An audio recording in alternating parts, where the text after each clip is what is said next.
So you've all started now, and we're going to start with why financial independence is very important, and how can we think about financial independence, because right now when we discussed about it, we understand to reach that level of happiness you need to have financial independence. Do you agree or disagree? Agree or yeah. Okay, so now we have Chaitanya, who will be sharing his insights, and it's really powerful insights that a big book of I don't know how many pages. Chaitanya, how many pages was that book? 500. 500 pages. Okay, so around 500 pages, he has concised it in just 7 slides. He's going to give you the gist of it. Believe me, this is going to be something that you will take away from here. And he has amazingly, shortened the entire thing and given you the gist of it. It's amazing. So let's all put our hands together to Chaitanya. A huge round of applause to him. So, introducing to you Chaitanya Kishan from Mangalore, an MBA aspirant who has just completed his graduation this year. A few days back was his exams. So welcome, Chaitanya. Thank you. So hello everyone, I am Chaitanya Kishan from Mangalore, and today I am going to present a book on money, that is Rich Dad Poor Dad, which is written by a famous author called Robert Kiyosaki, and it is based on my learnings on the book. So I'll be presenting it on the screen. So this is the book Rich Dad and Poor Dad, written by a famous author Robert Kiyosaki, and there are some few quotes that are from his book, and I'm going to read this. So, to parents everywhere, a child's first and most important teachers, and to all those who educate, influence, and lead by example. Thoughts of money are imprinted in our minds in the home environment right from the time we are born. Until we are taught to think the right thoughts about money consciously, we subconsciously believe what our parents believe about money. So here I want to give you an example. We all believe that money is most important thing of our life, but it's not true. But it's true, but it's true to some extent. So there are many things that money cannot buy, right? Like life, death, and many more things which money you cannot buy it from money. So hence, analyzing the thought process of rich dad and poor dad will give us clarity on what and how we can think about money. So this is the unfortunate reality that is presently occurring in present situation, that money is not being taught in schools. Schools and universities, they only concentrate on the financial skills, but they don't teach how to earn that skills that you need. They just only produce various smart bankers, doctors, accountants who are just excellent in their grades, but then may struggle financially throughout their lives. Great.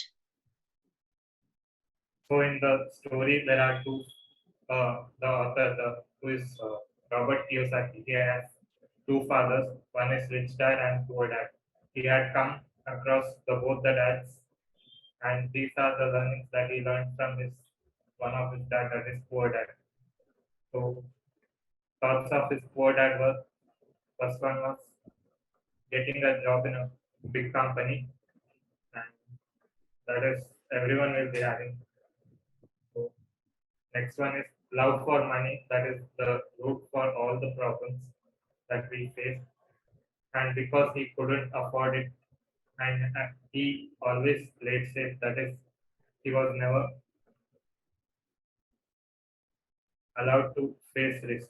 He didn't take risk in his life because he worked only for money, nothing else. And these were the thoughts of rich dad, the another dad. he created to create a pickup or buy a company.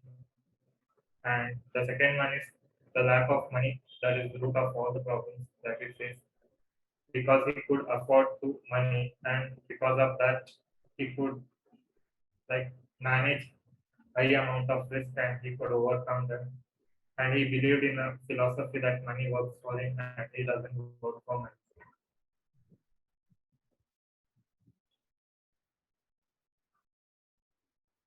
These are the lessons that we can learn from Rich Dad. That is, the bold one will get ahead than the smarter one.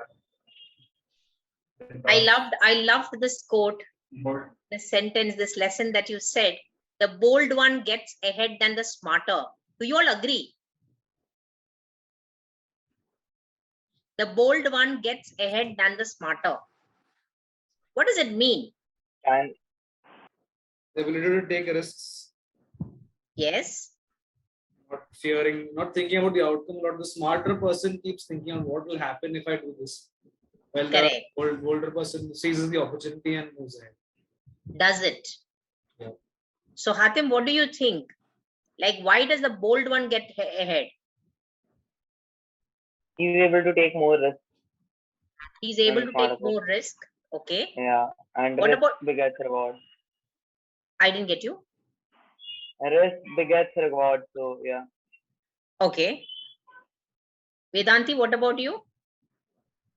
No, what was the question?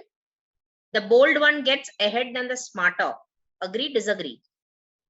Agreed, because they are more confident and they are Mhm. very easily able to share whatever they are thinking, is they have clarity in their thoughts. So they got clarity, but is it only the clarity that is working here? No, ma'am, also the confidence is playing a very important role. Even Agreed, if they're clarity. smart, Agreed, clarity, confidence, but what is the main thing that's working here?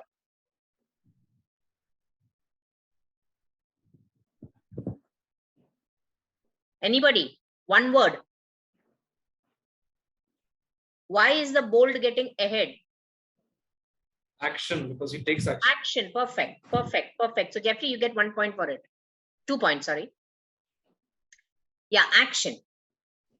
Yes, continue, Chaitanya. Good.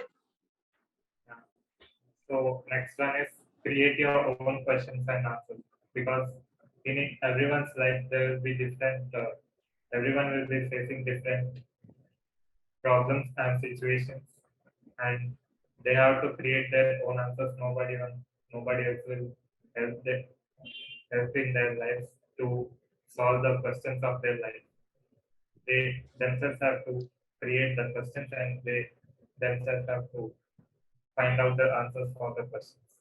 And the third one he learned from his dad was the courage and confidence are more important to be more successful. If you want to be successful, you have to be more courageous and confident, and you're bold enough will get more success.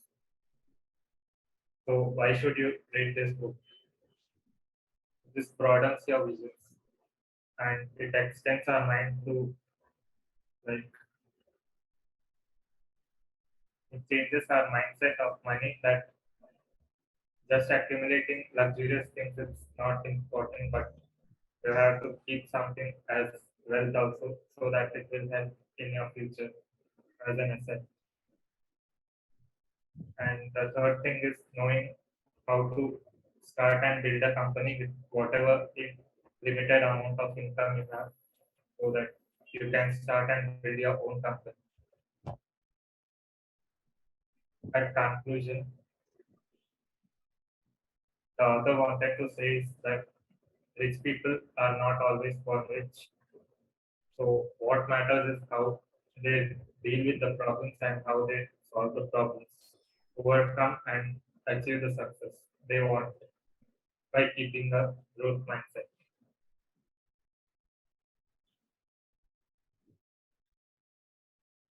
So at last, I would like to tell that if you are born rich, if you are born poor, it's not your fault, but if you die poor, it's definitely your fault.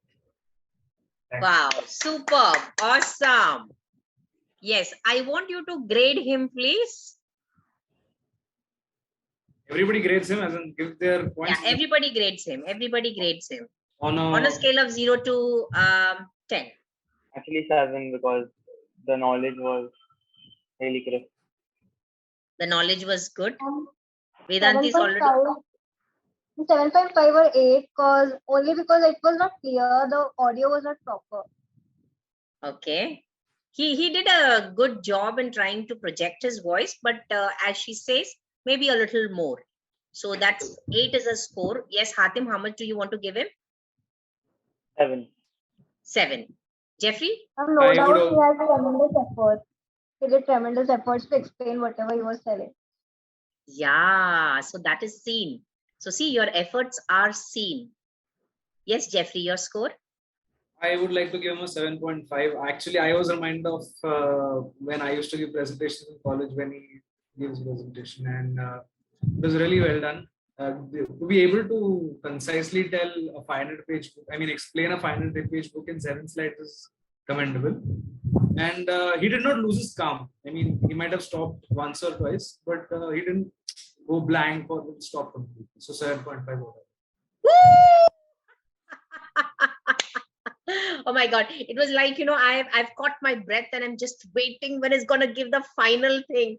But he did everything so well and it was amazing. And, I tricked him today. So he wanted an extra practice, but I said, I'll just ensure if I have time, I will definitely come. And then I did have time, but I purposely didn't come. And I just threw him into the pool. I just told him only to increase the volume. That's it. And rest, he was doing it well. And he was very calm about it. So I'm really happy. And yes, I'll give you a score of 8. I definitely will give you a score of 8. So let's just put a total score for him as how much? This is a separate score only for his speaking skill right now. Okay. Okay. So that was, how much did you give Hatim? 7. 7. 7, 7.5, 8 and 8. So 16, 14, that is 30, 31, right? This is 30.5, yes. 30. 30.5. No, it can't be 30.5. Somebody else. No, only you have given 0.5. Only I have given 7.5. I hate people who give 0.5. Let me make it 8. Let me make it 8. I mean, he was good. Not just for the sake of giving, he was good. He's taken the effort to do it, and yeah. Have you all ever got this half mark in your exams? Yeah, and then you Yes. and go to the teacher to make it. Make it full, right? Yeah. So wonderful, wonderful. So that's really good. So 31. almost an average of 7.5, that's 75%. So that's your grade for your public speaking, okay? So you get a 75% for your public speaking. Now next time, next 3 months, we will make it to 100%, okay? Great, so awesome job.